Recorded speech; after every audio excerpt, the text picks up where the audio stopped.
Good afternoon, everybody. This is a special event every year that is held in honor of Joseph Sprowls. Just to give you a little history, little time history. Joseph Sprowls was a dean here, and he wrote a book that I'm looking at some of my colleagues who graduated here in days gone by, who actually used Sprowls American Pharmacy as a textbook in pharmaceutics. So this lecture is in honor of Joseph Sprowls, and Room 101, where you guys all know, that used to actually have a dedication outside to Dr. Sprowls. Since it's been renovated, I think we lost that plaque. I don't know where it is anymore. Anyway, today we have with us Toyin, who graduated. What year did you graduate, Toyin? 2008. 2008. Okay. And this award is always has with it a lecture, and it is supported by the School of Pharmacy's Alumni Association. So I'd like to present Ed Casey, who is the current president of the Alumni Association, to do the introductions, and we'll have a really good talk with Toyin, who has an amazing experience and an amazing journey to share with you. So thanks for being here, and Ed, please.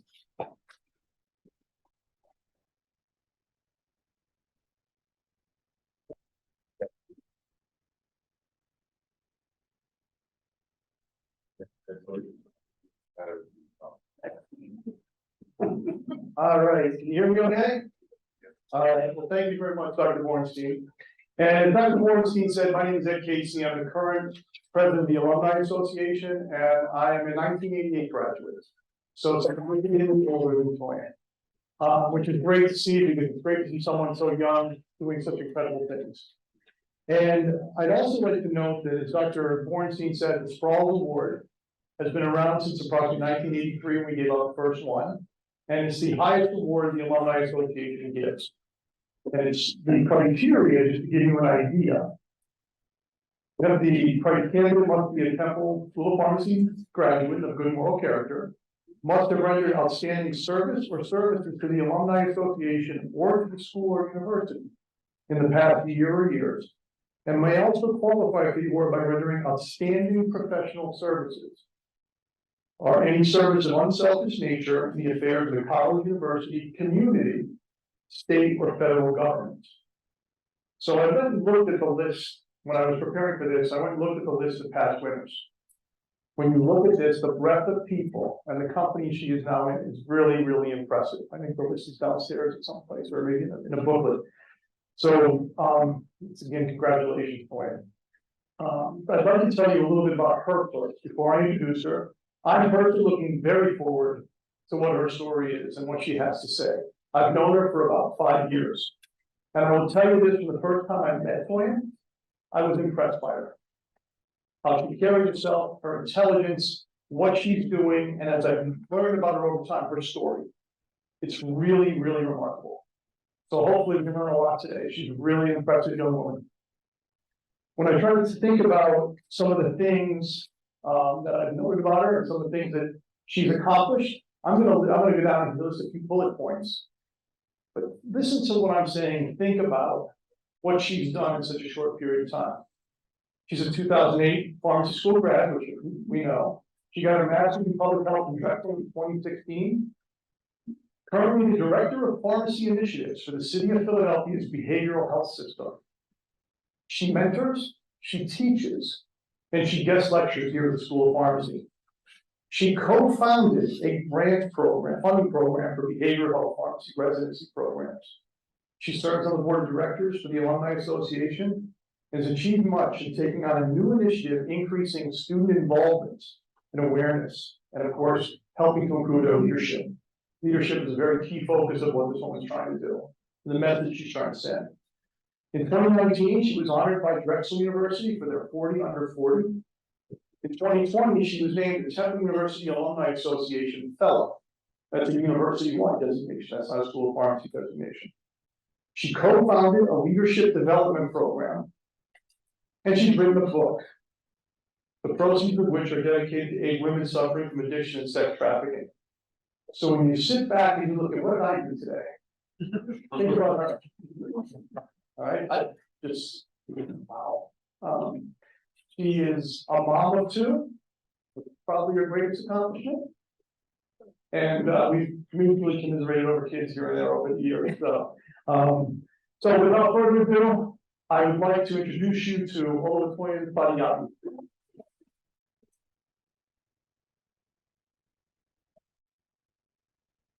And before I turn it over to her, because that's why you really came, not for me, I want to show you the flag we got for her. And we'll take a picture. So, Toyin, congratulations on behalf of the Alumni Association and the School of Pharmacy.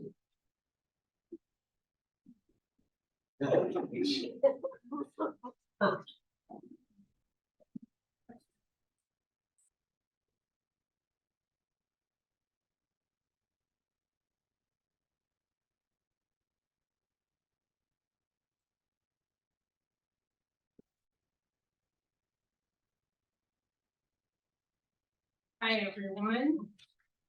Talk back to me. How are y'all? All right. So I usually like to start by knowing who's in the room. We're gonna do that in a second, but just so y'all know, I'm gonna give a talk, but I do like to hear from you guys a little bit. So just be prepared, start warming up your mind. You may have to share here and there, and that's all good. So I'm Toyin Fadeyibi. As I've been introduced, you guys will get to learn a little bit of my story today and my journey. But I wanted to definitely frame this conversation very intentionally, right? So I titled it Beyond Boundaries, How the Confluence of Pharmacy, Behavioral, and Public Health Created a Purposeful Life Mission. So already you can tell just from kind of reading that it's not going to be maybe a traditional talk that you might expect, but that's good and that's intentional. And just let me get a bearing on my clicking over here. There we go. So to help me out, because I love, again, to know who's in the room, and that might help me tailor my conversation with you. Who are the P1s in the room? P1s? Oh, just two of y'all. Y'all made it. Thank you. P2? Okay. Awesome. P3s? Don't see if there's any P4s. Any rotation? All right, I'm most surprised because I know rotation and all the other interests. So thank you. We have representation across all the classes, and I see professors and esteemed alumni. Thank you all for coming and for being here today. For those of you online later on that will see this talk. So I'm excited to dive in. So a little bit about me. If you can tell yet from the name, if you don't have any Nigerian friends, I'm Nigerian. And the blue passport is my American passport because I'm also American. But I came here at 17, directly from Nigeria. And, my parents called me in the room, I'm trying to paint a picture for you, called me in the bedroom and said, hey, in a few weeks, you're going to be going to the US we think you're going to go for college, but we're not sure if it'll work out, but you're going to go in a few weeks.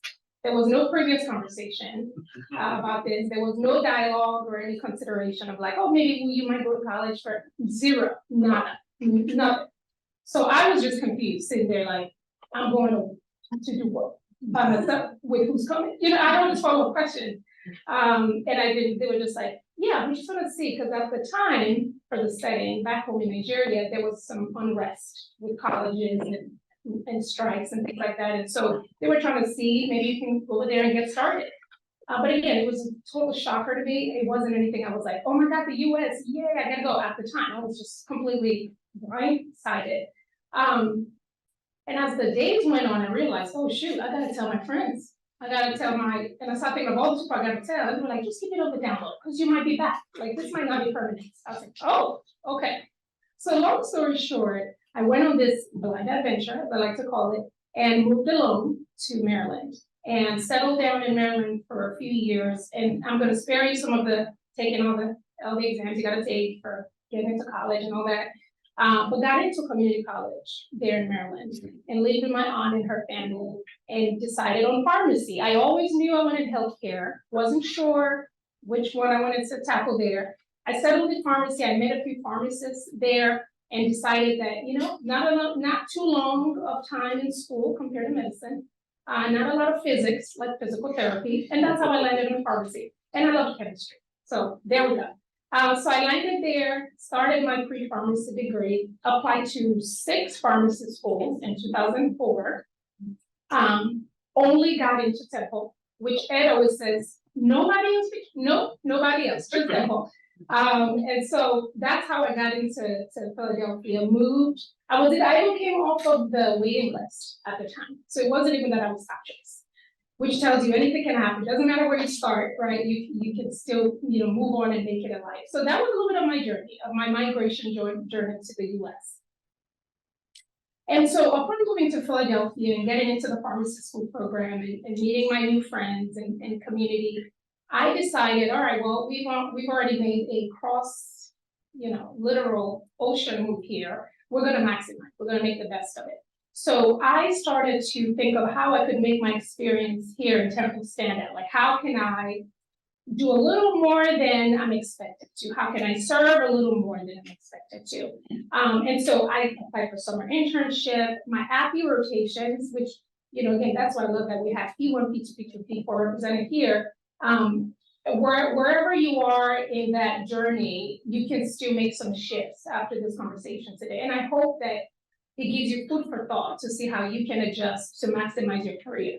And so for me, during that rotation year, coming up on it, I was like, all right, I want to do something wildly different. I want to go to different places. I don't want to just do, 3 things and just keep it simple. I want to explore.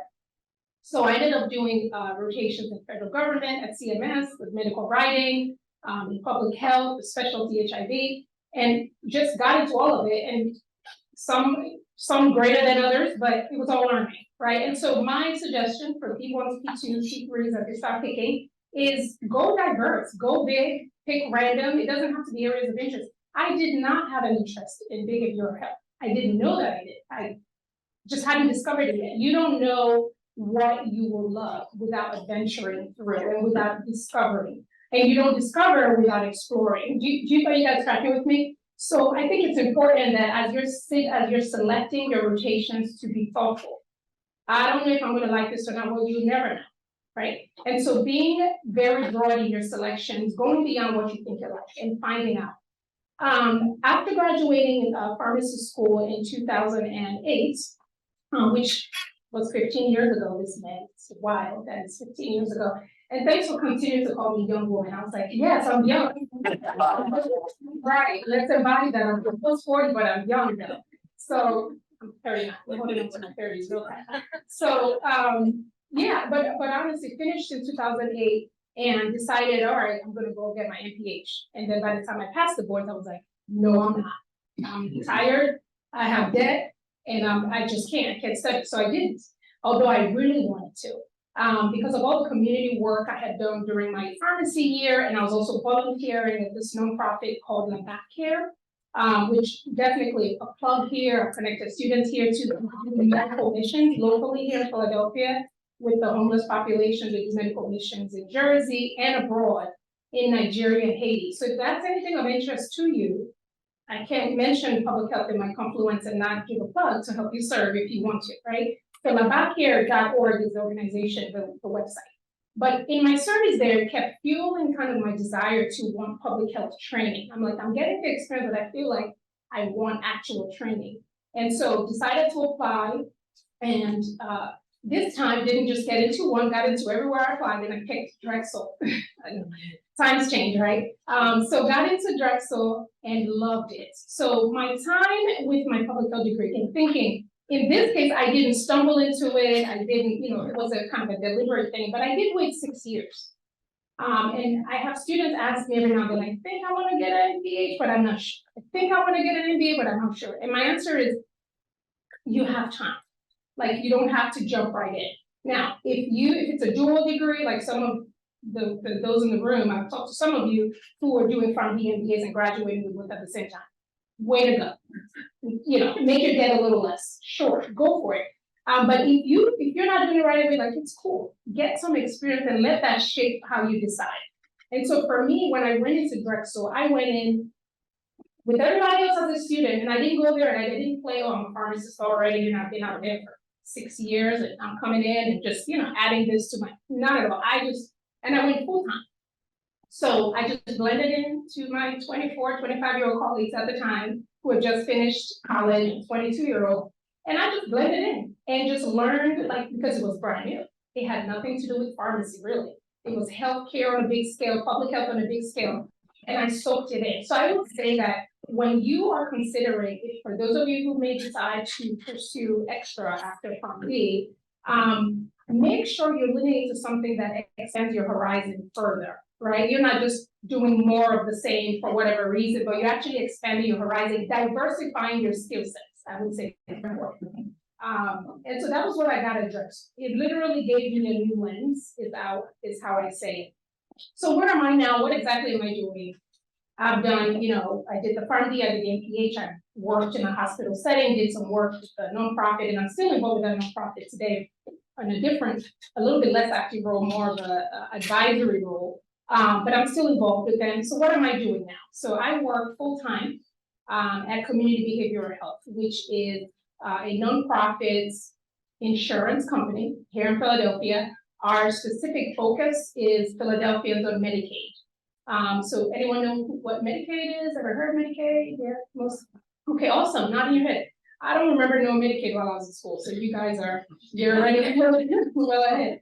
But Medicaid is the federal program that's passed down to the state for implementation for folks who are either low income, have a disability, and such. And so we are the insurance company that the city of Philadelphia created to cover mental health and addiction services for those suffering in the city. So when you see the homeless on the street or Kensington, I'm just picking those as kind of the dramatic examples that folks often mention, but it's really a lot of people that have mental health and addiction in the city. We're their insurance company if they have Medicaid insurance. So that's where I serve as the director of pharmacy initiatives. And because I know my audience, you guys are pharmacy folks, I'll share a little bit about some of the pharmacy initiatives that we do participate in for the city of Philadelphia. I also co-founded a PGY1 and now PGY2 residency program that's grant funded, along with colleagues of mine at St. Joseph University, College of Pharmacy. And then I'm a co-creator and faculty with a friend of mine who will see her pick a little later, of a 12-week leadership intensive for under-mentored pharmacists. That's a new kind of still pilot initiative. We've done a couple cohorts, but really came out of our heart to serve under-mentored pharmacists and be part of the solution. And last, but most certainly, not the least, I've had the honor of authoring my first book. It's a devotional coloring book for women, and I'll share a little bit about that later as well. So I wanted to make sure you left today with some awareness, for those of you who may not have it yet, of Philadelphia's public health landscape. This is a teeny bitty taste. There's way more. And as y'all know, Philadelphia, we have a lot going on. And so first I wanted to share with you, I want to make sure you all know about this resource. It's publicly available on phila.gov. And they update it every year and a half or so. This is the most recently available one. It's called The Health of the City. It's a public health report that captures pretty much the public health status of the city of Philadelphia and its citizens. It captures everything you can imagine, from asthma to pollution, to gun violence, to addiction. And it starts with demographics, which I thought was a good grounding place for us. That Philly is the 6th largest city in Philadelphia in the United States. Again, this is 2021. I don't know if we've moved up or down since then. Estimated population of 1.6 million people. Out of those 1.6 million people, just to give you a sense, about half of them qualify for Medicaid. So not half of them get services or need services at every single moment, but half of them meet the eligibility criteria for Medicaid. So that tells you that we are a poor city, and that's important to our makeup. Also, our population, 20 to 34-year-olds, they are the largest age group. I'm not going to ask y'all to tell me your age, but I think majority of you are probably 20 to 34. So you guys represent the most prevalent age group in the city of Philadelphia. Let me see how big this on the slide. All right, I'm trying to see, yeah, I wanna make sure you guys can see it. So the two pictures here to your left, so the age adjusted mortality slide, to your left there, is showing, of the picture, is showing across the board, and this is from 2020, across the board in Philadelphia, what's the mortality rate, mortality is, death. The measure, just so you know, on the left there is 100,000 population. So when you see 1,272, that's per 100,000 people in the population. You can see Blacks rise to the top. The average across the city is 1,042, and the Blacks are above. And then you see right there 928 for the white. Again, this is just a broad stroke so you get a sense. And of course, this is not all inclusive of all race and ethnicities in Philadelphia. They capture the huge majority. And so these are the kinds of visuals and information that's in that larger report. So I have interns come through at CDH, and this is one of their first readings. Actually, shout out to my current intern, Alum. I can say that. I was telling her, you have the best spot. I can just look at you if I lose my place. But this is one of their first readings because there's no point in telling you, oh, CDH does this and CDH does that if you don't know about Philadelphia and our public health landscape, right? And then on the right side there, the leading causes of death in Philadelphia. I have a question for y'all. So looking at this, right, you can see the top is heart disease, the bottom is septicemia. With the media coverage that we get in Philadelphia, that we get about Philadelphia from other people, what did you expect, or what would you expect to be, at least in the top three? Opioids. Opioids, homicide. Yeah, homicide. I thought homicide was like number 2, and I'm like, wait a minute, it's number 8. What? How? And it made me think about the power not only of media coverage, but the power of can we actually use it to flip? Imagine if almost every time you turn on the news, we're talking about heart disease and cancer. COVID also probably belongs to number 3, it does get coverage. But in general, imagine if heart disease made it up there in conversation, all the time in the media. They just keep talking about people who got better from heart disease or people who need screening for different things, and it would make a difference. And so thinking about why is this important? Why is it important that they have a community health assessment every year now? Because researchers and people who develop interventions for the city across any level, it helps them prioritize. So now you see this and you're thinking, oh wow, I now know how to shift my focus, right? Or it validates for the researcher. Okay, I've been focusing on cancer. I can see that it's still number 2. I'm going to keep my focus there. These assessments and tools help on a public health space to know how to prioritize. So I know in public health school, they would ask us we would have to create this random programs from the air just to see how you're having your skill developed. And they wouldn't give you a clue on how to pick and all that, but what they didn't say was, how did you pick what you pick and make sure it's rooted in evidence? And so they wanted us to think and say, I'm picking this program for this city because I can see this on this report that this is a priority for the city and it's a great need. So hopefully this is whetting your appetite a little bit. And I really would love, this is one of probably my most commonly shared messages in general, that pharmacists are very much so public health practitioners. It's not just about the COVID, sure, vaccinations, sure, disease management, sure, but so much more. We are positioned in the community, we are embedded in the community, and we're trusted, right? And so leveraging that as much as we can, but also being aware of what's going on in our community. The report also highlights zip code disparities, which I always find the most exciting because I go to my zip code and Roxborough, and I'm like, okay, let's see, for smoking, where are we? Okay, who are the dark red and the dark orange? It's very interesting. And so put your zip code. If you work in a particular pharmacy and you're curious, I wonder how we're doing compared to others in the state. You can take a look and wonder, and then you can speculate and say, how come they over there? Because that's another thing in Philly. It's such a city of neighborhoods. You be over here, your life expectancy is 73, and then you're over here 6 miles away, and your life expectancy is 58.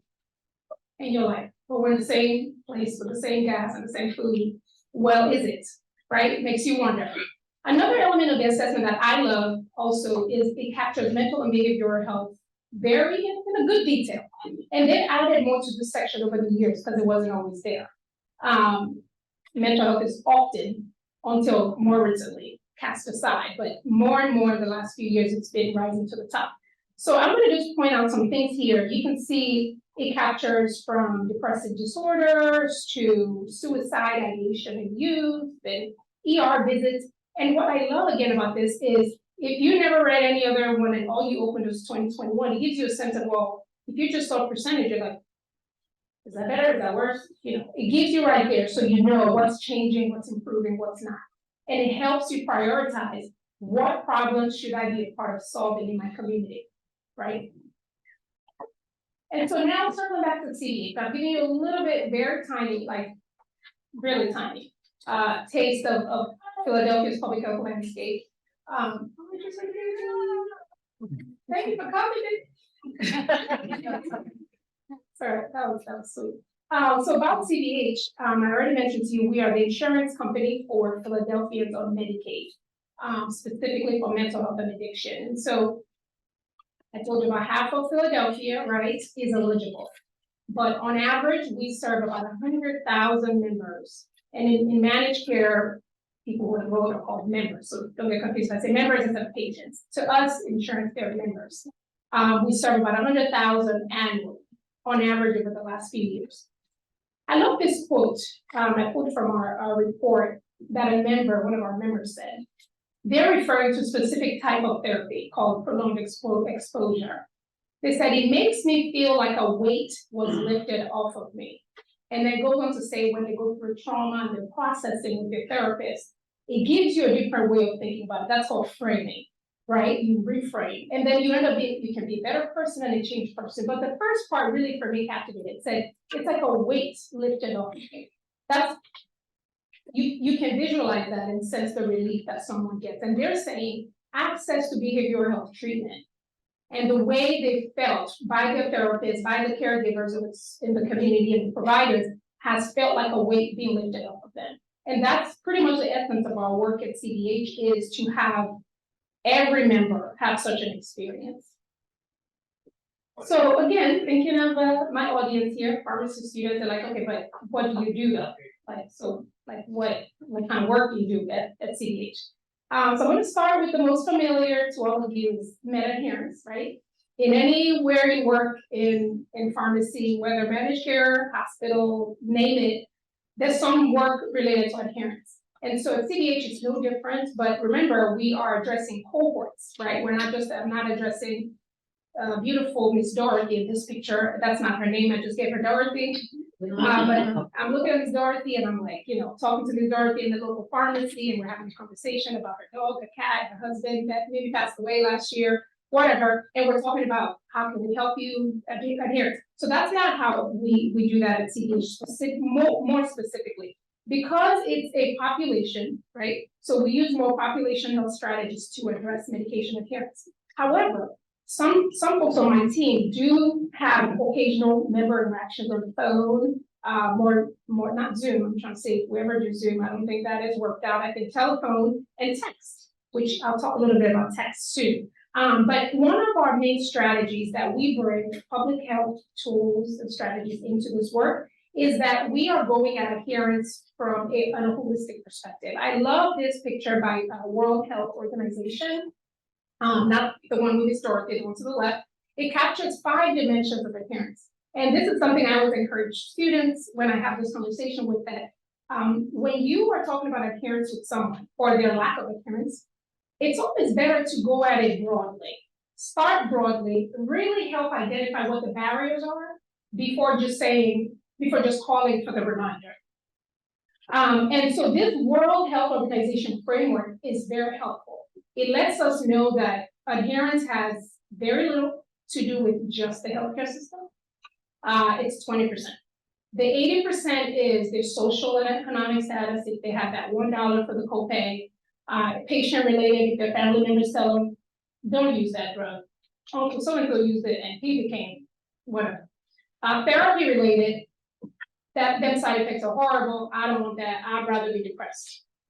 Condition related. And so when you think of all of that, and the condition related, that one is because you're so depressed, you don't even have the motivation to go to the pharmacy and get the medication. and maybe they don't deliver. Or maybe you didn't think to ask because you just not in the spot.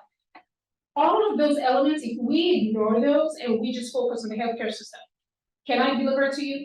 Can the doctor prescribe more refills? Can the pharmacy, whatever? And we just focus all our interventions in the healthcare system, we will not see much movement, and we don't. And so our work has been always working to reframe how we address adherence, talk to the patients and our members and identify their barriers and work to address that. So again, one of the interventions that we've been working on lately gets to the heart of that. So you get a real example. HEDIS measures. Anyone here heard of HEDIS or NCQA? This is our managed care brain here. Nobody. Okay. Ed, you don't. You guys see a video here? I've heard of HEDIS. Yeah, where did you hear of it? Somebody I know actually was just posting a job about HEDIS the other day. Okay. What year are you? P4. People, of course you're people. You're looking for jobs and Jonathan think that makes sense. That's it. That makes sense. What's your name? Sierra. Sarah, thank you. All right, so HEDIS measures are a quality, there's a set of quality tools that's used not only in managed care, but predominantly in managed care, to capture quality of care. And these are the 1, 2, 3, 4, 5, 6 domains that HEDIS tries to capture. So effectiveness, access, availability, and so on and so forth. And so CBH is an NCQA accredited organization, like probably most to all managed care. What that means is when you think of a hospital having JCO come and the different people that come, like NCQA is an accreditor that makes sure that as an organization, we are having appropriate boundaries and things in place with our providers who deliver the service. Because remember, as an insurer, we're not the one giving the therapy. We're paying the therapist, we're paying the psychiatrist, we're paying the whomever to deliver the services to our members. And so they come and make sure we have programs, initiatives, and all kinds of stuff in place to make sure that our members get the best care possible. So we got our accreditation in 2019, and these measures help us know if we're on track.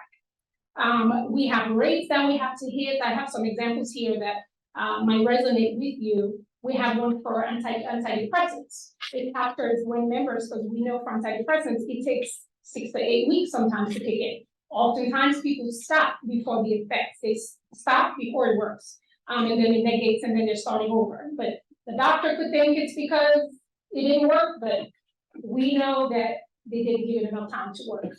But we get to measure, we have the rates. So for example, we would know that AMM at CBH saves 55%. That means 55% of our members are picking up their medications at 12 months. It has two parts to the measure. And so it tells us for the short term, 3 months, and then some people keep it for 3 months, but then stop it by 6 months. And so it helps us know who are these folks. We can look at their data, we can better understand them, and then we can develop interventions to better address those gaps. I'll pick on another one, SAA. SAA is a HEDIS measure specifically for antipsychotic medication. And again, we have the rates from our data that we pull every quarter. And the pharmacy team is responsible to develop interventions for that. So interventions could be new resources for members, and then we'll have to get member input and make sure it's appropriate, because you don't want to be paternalistic and think you know what they need to know, and then you don't have a conversation with them, and then it hits flat. And so we try to include them as much as we can. We have committees at CBH where members are a part, and we get to have their voices included. And so we know our rates. We know if 60%, only 60% of our members are adherent to antipsychotics. And adherence, there's a definition by HEDIS. But again, that's a good chunk of our work at CBH is using those population health strategies to address adherence. So depression text messaging intervention, I wanted to highlight for you. We partnered with a vendor called Impulse. And Impulse is well known. They work nationally with Medicaid, Medicare, commercial companies to develop texting intervention. So CBH prior to this had tried a texted intervention before, years before, but it was a one-way. It was just a, hey, don't forget to follow up with your psychiatrist or whatever. We didn't have good results. And so I had come across Impulse at a conference, and I was really like impressed. I was like, wow, you guys use like, behavioral change stuff, you guys do have communication tools. It was just not a technical solution. They actually use behavioral change strategies in public health to bring into their language. And so it was two-way, so they got me with that. Meaning when you text a member around this intervention, the member can respond. And we get to see it and we get to store the data. We can ask a member to vote on something, a little ranking, and they can, and we see it. So it's two-way. We get to get data from our members directly, which we don't always get adequately.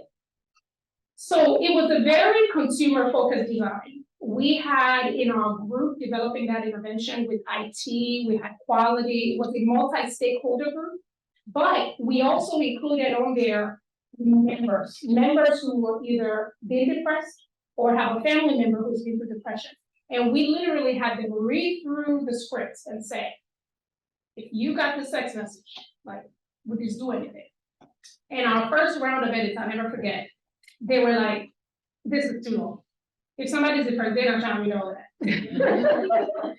And we were like, we spent X weeks under our breath, like, geez, we should have had them join us at the beginning, not towards the end of the development of the script. But we have to go back and cut it, and then we show them again. They're like, okay, that looks better. Or they're like, this link, yeah, that video, no, do the other link. Or no, do the other resource. But their feedback was also very candid. They didn't sugarcoat or not, because they didn't have anything to lose. And we wanted that feedback. And so that was one of our lessons learned was next time, because that added another 4 weeks to our rollout time. Because we had already finished content development before we say, oh, review. But we assumed, we made an assumption that, oh, they're gonna be like, hit it out of the park. No, no. It was good, but it was too long, and some of it they had us edit and remove. But having that consumer voice embedded was for me one of the things that, my public health training always serves. Nothing about us without us. Always making sure the people you're serving, wherever they are, wherever setting, are a part of what you're bringing. And you are not making paternalistic assumptions. You are not thinking you know better, because everyone is an expert in something, and they're certainly an expert in their own life, right? Not us as healthcare people. And so some of the preliminary kind of engagement insights, because we were curious to see, hey, would our members opt in? Would we have dialogue? Would they be like, this is too much? And who's the generally, right? But we ended up having over 23,000 dialogues initiated by text message. We had link clicks, which means like anytime we would send them a resource to open, they would click it open. We didn't have a lot of opt-outs. You can see it's just over 100 and over 3,000 patients that we reached with the program. So the big question, which we just shared some of these preliminaries at the conference just last week in Maryland, and they were like, this is great, but how was the AMN measured? And we're like, we're gonna find out soon. That's the last step. But what we're sharing with the group was, when you do these kinds of interventions, you can't just pick the one data-centric measure as your only results to know if you do a difference. No, there's a world of other difference. Did the person get more education? Did they get more information to help with their depression? Maybe they went a step further in scheduling an appointment. It's not only the AMN, but it is important, because we do care about moving those rates forward, but that's not all we care about. So I wanted to show you some literal words from members around that we had, and this is again very small sample. If we have 23,000 dialogue, we had way more than these quotes, right? We had people saying, calm then, they didn't want the program to be over. How do they stay on top of it? Can we give them more strategies? Thanks, I received it. I picked it up, and this is all at different times of the program. But again, we had engagement. We had their attention for those who dove in with us, and we didn't force it on them. Every single text message they got, they had the opportunity to opt out. Quick stop to stop, just like any other text message, because we have to build that in. We can't force it on them. So we were very pleased with this pilot that we brought in, and we've actually now gone from pilot to developing a full-on program with this vendor that's going into 2025 with other use cases within. Another part of the work that myself and my team does at CDH is consultation across clinical teams. So CDH is I think we're about 600 employees strong at the moment, and I don't know the exact number, but it's at least 150, if not 200 or more of them are social workers, and folks like that who do prior authorizations, not of medications, but of services. And so a lot of times, as you can imagine, medication stuff comes up all the time, discharge planning and all that. So we do consult across clinical teams, especially in complex care. That department serves members with complex needs, members who not only do they have maybe depression, they also have a substance use disorder, they're also homeless, and we're trying to get a hold of them.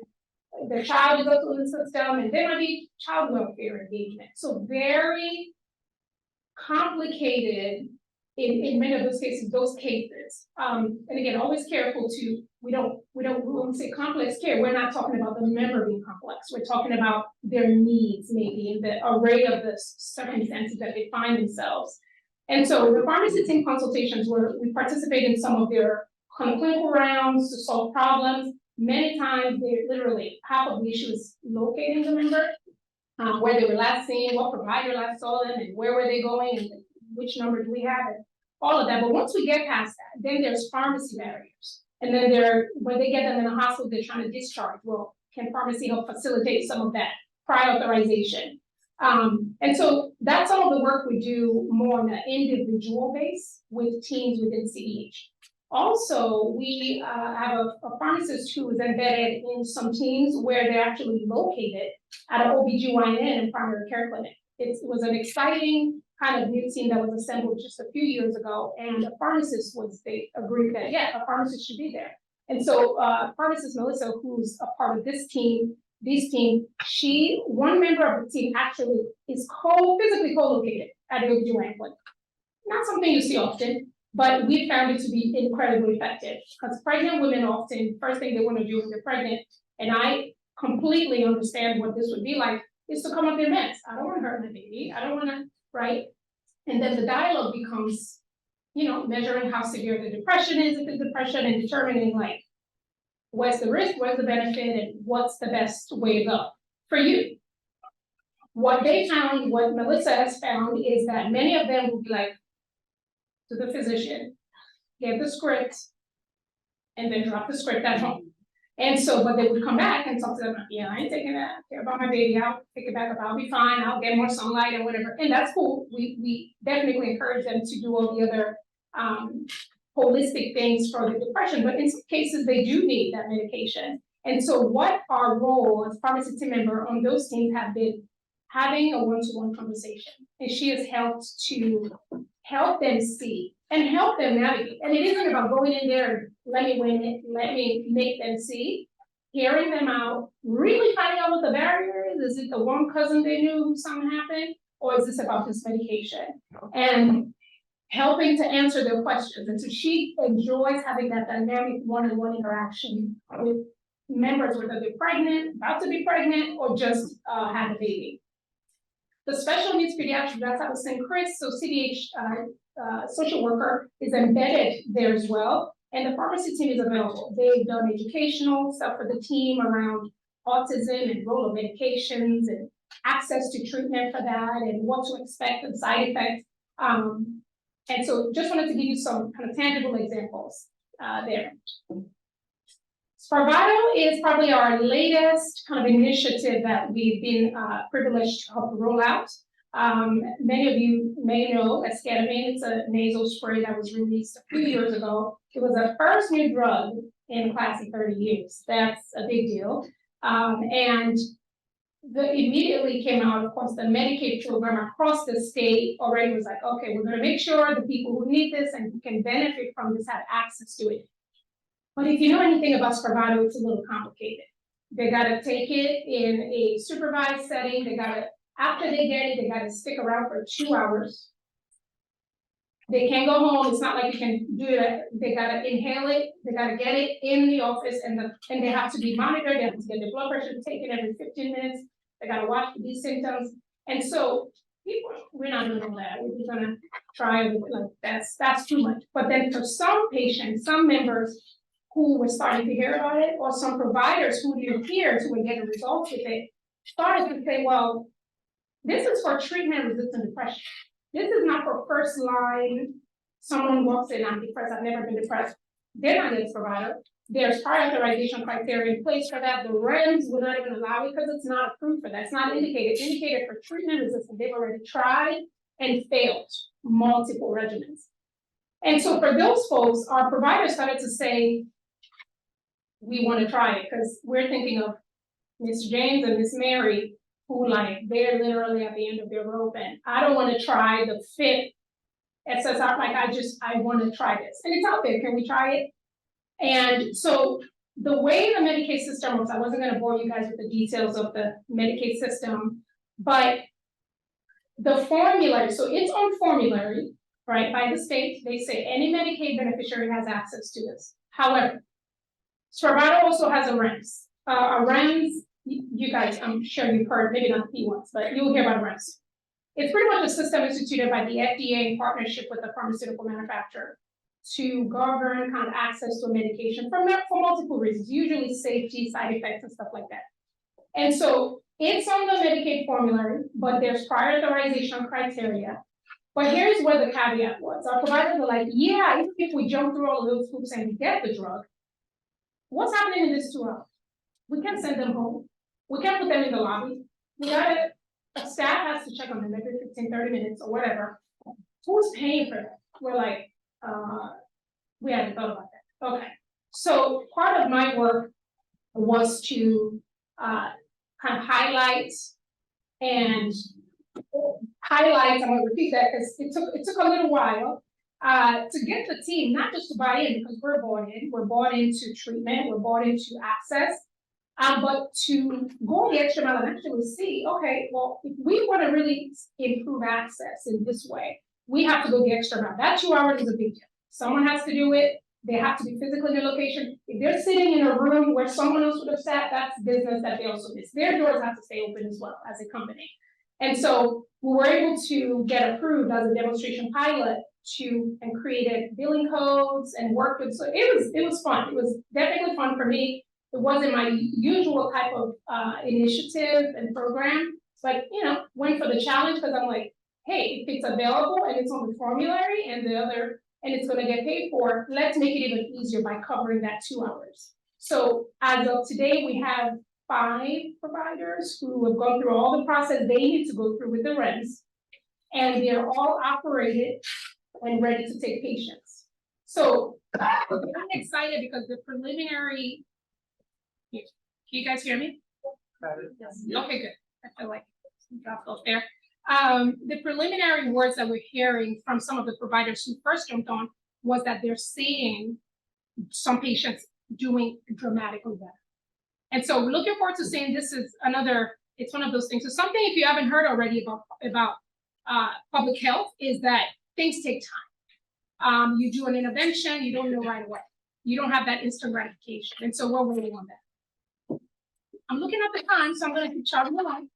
I've mentioned that we have traineeships at CDH. So we've gotten Temple Pharmacy students, SJU trainees. We have some on both right now. We've had a LaSalle public health trainee in the past. We also have currently a PGY2 resident, and I've had residents for, this is our fifth year with the residency program. So opportunities to engage exist. As I said, Hala is a current intern, and now I don't have as many spots. I'm just saying, I don't want you all to think it's like a 20-person program, but I love to connect with students and provide opportunities to train when I can. I would love, if it's possible, Katie, to share the slides with us, Katie, to share the slides with the group or whoever is interested. Yeah, I can. You're right there. Yep. Because I have links for them. I have phone numbers that I want them to get a hold of, especially this one. So I know without a doubt that people, because if you look at the number, 1 in every 5 US have mental health, like in this room, right?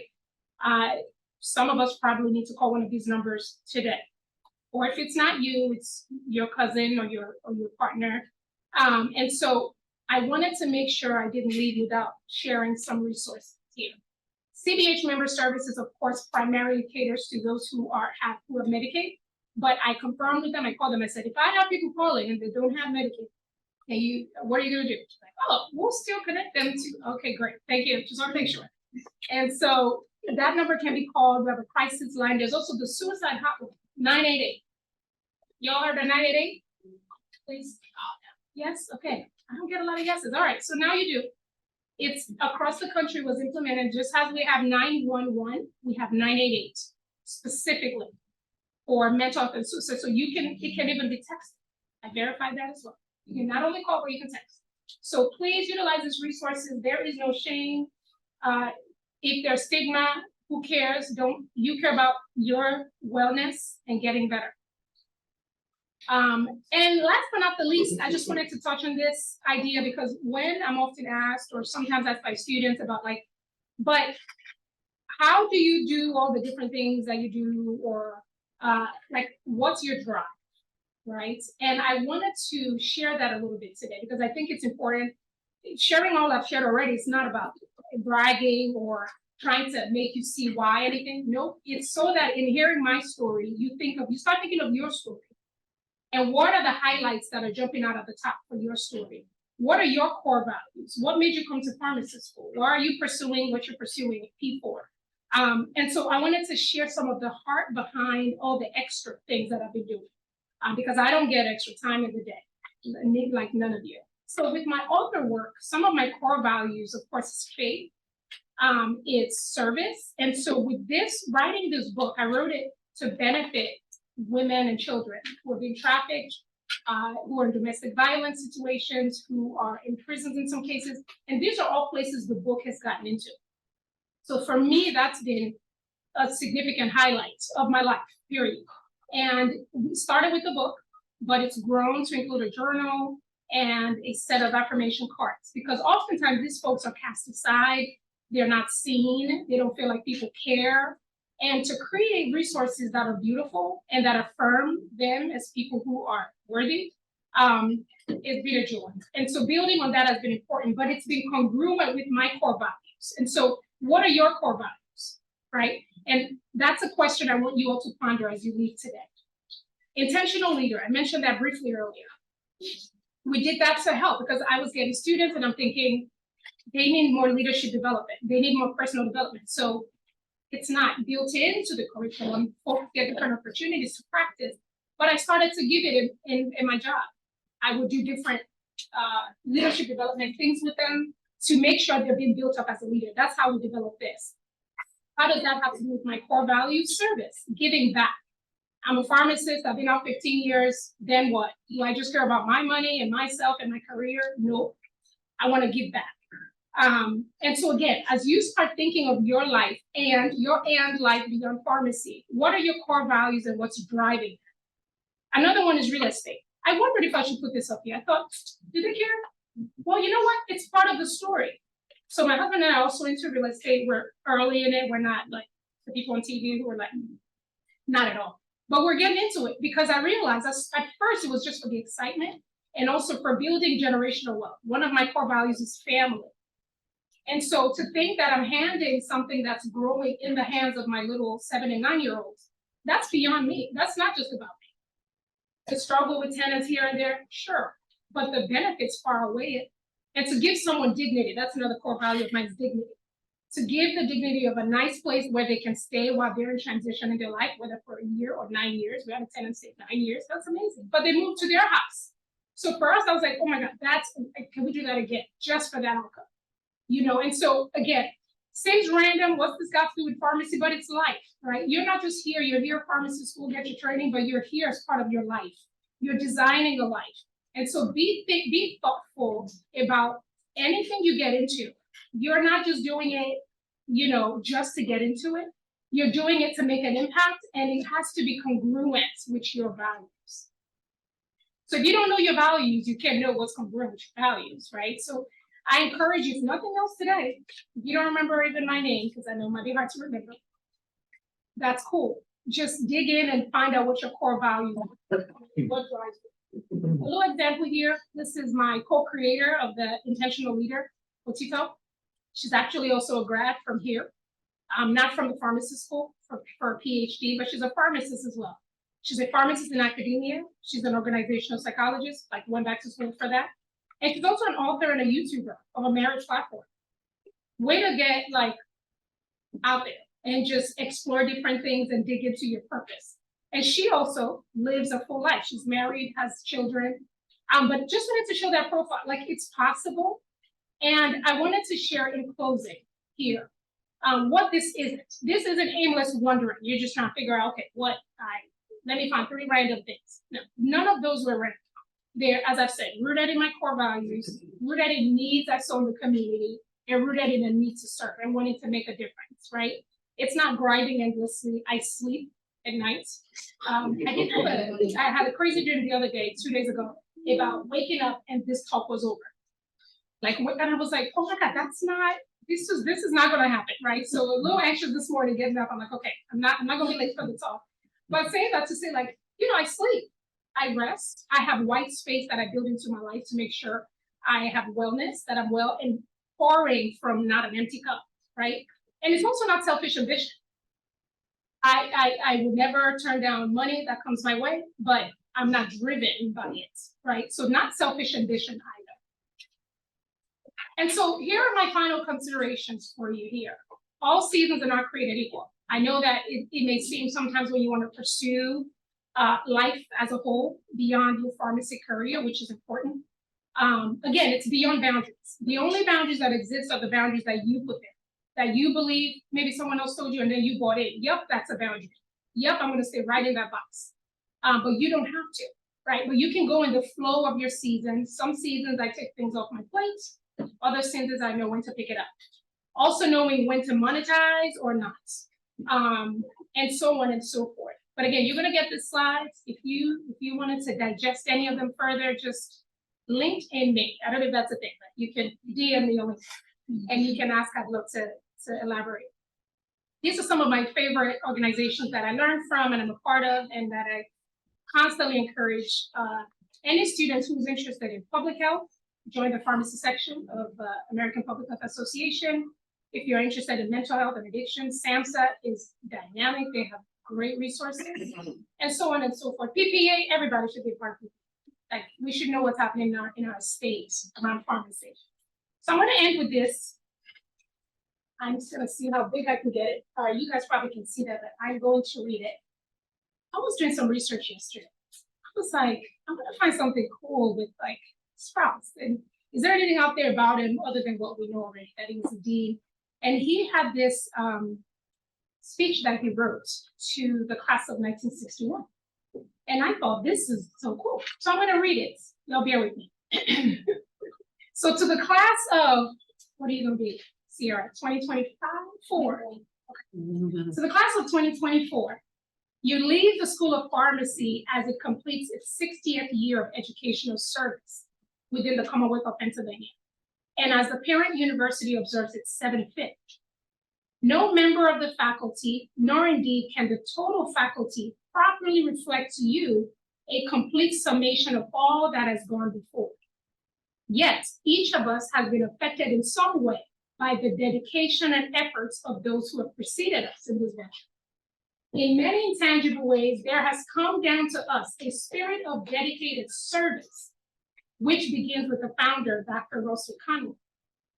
This history, which is well known to you, should serve both as an inspiration and as a challenge.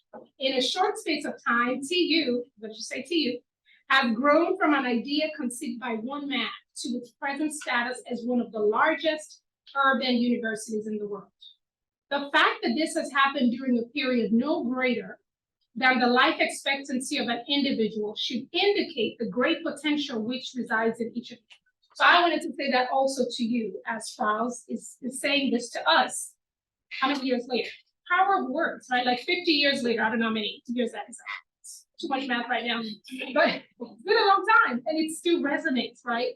And I'm saying it to you that it indicates the great potential that lies on the inside of all of each of you. Temple University grew because it was dedicated to public service. As pharmacists, you will likewise be dedicated to service, and many of you are already.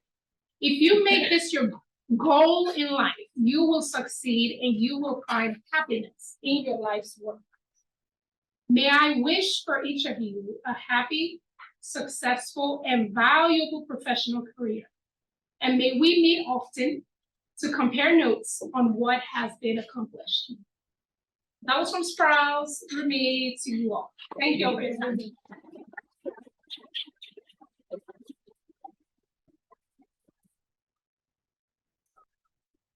Before we close this out, I just want to ask you a question. Are you impressed by her? Do you understand now why I'm impressed by her? There's a couple of things I noted, because the highest praise you can say to somebody is you taught me something today. And again, I learned something.